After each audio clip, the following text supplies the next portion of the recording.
사도행전 2024 반갑습니다. 어린이학교회를 섬기는 진희경 목사입니다. 구약에서 요셉의 이야기를 기억하십니까? 형제들에게 팔려 애굽의 노예로 끌려가지만 요셉은 고난 속에서도 하나님의 계획을 신뢰했고 보디발의 집의 총무로 감옥에서도 간수장의 신뢰를 받아 일을 합니다. 그리고 결국 애굽의 총리 대신이 되어 왕의 일을 대신 담당하죠. 아버지의 품에서 편안하게 자라나지 못하고 그 이해할 수도 없고 험난하고 고된 세월을 지나 결국 이스라엘을 구원하는 도구로 사용되었습니다. 이방인들에게 복음을 전하는 하나님의 일에 부름받은 바울도 2년째 가이사라에 갇힌 신세입니다. 신임 총독인 베스도가 예루살렘에서 만난 유대 지도자들을 만났고 가이사라에서 바울과 베스도는 한자리에 있습니다. 오늘의 본문을 읽어보겠습니다. 사도행전 25장 4절부터 8절 제가 읽겠습니다. 베스도가 대답하여 바울이 가이사라에 구류된 것과 자기도 멀지 않아 떠나갈 것을 말하고 또 이르되 너희 중 유력한 자들은 나와 함께 내려가서 그 사람에게 만일 옳지 아니한 일이 있거든 고발하라 하니라. 베스도가 그들 가운데서 8일 혹은 10일을 지낸 후에 가이사라로 내려가서 이튿날 재판 자리에 앉고 바울을 데려오라 명하니 그가 나오매 예루살렘에서 내려온 유대인들이 둘러서서 여러 가지 중대한 사건으로 고발하되 능히 증거를 대지 못한지라. 바울이 변명하여 이르되 유대인의 율법이나 성전이나 가이사에게나 내가 도무지 죄를 범하지 아니하였노라 하니. 로마 제국은 당대 가장 강력한 세속 권력이었으며 베스도 총독은 그 권력의 대표자였습니다. 유대 지도자들은 로마 제국의 법적 시스템을 이용해 바울을 제거하려 했지만 하나님의 통치와 계획은 그들을 넘어섭니다. 예수 그리스도께서 십자가에서 로마 제국의 권력 앞에서 죽임을 당했지만 부활하심으로 그 권세를 이기셨던 것처럼 바울의 재판도 하나님의 섭리 속에서 로마 제국의 권력 아래서도 복음이 확산될 수 있다는 것을 보여줍니다. 세속 권력은 때로 불의의 폭력을 행사하지만 하나님은 그 권력을 넘어서는 주권자이십니다.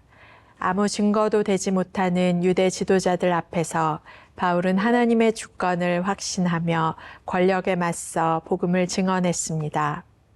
이는 오늘날 우리 그리스도인으로 살아가는 우리들에게도 중요한 교훈을 제공합니다.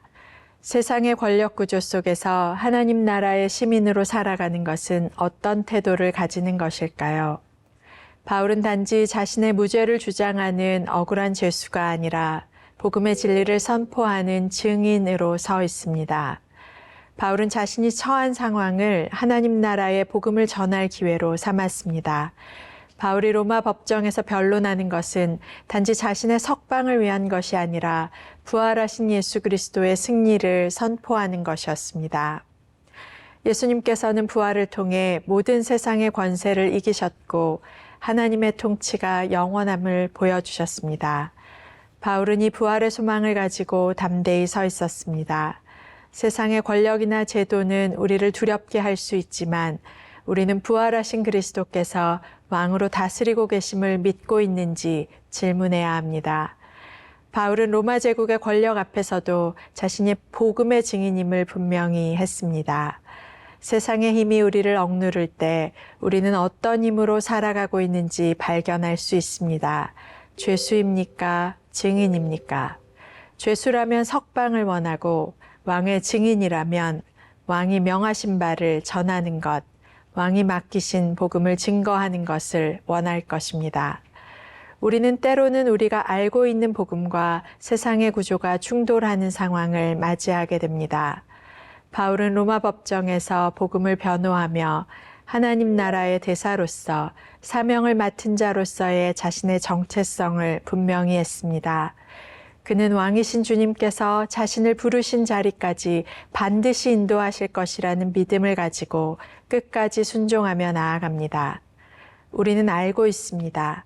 아무리 강력해 보이는 권력일지라도 일시적이고 곧 끝이 납니다. 그러나 하나님의 나라는 영원하지요. 제국의 권력이 풀처럼 꽃처럼 시들지만 하나님의 권세와 왕국이 영원하여 지금도 통치하고 계십니다. 오늘 우리는 바울의 재판 장면을 통해 감옥이 가둘 수 없는 바울을 만납니다.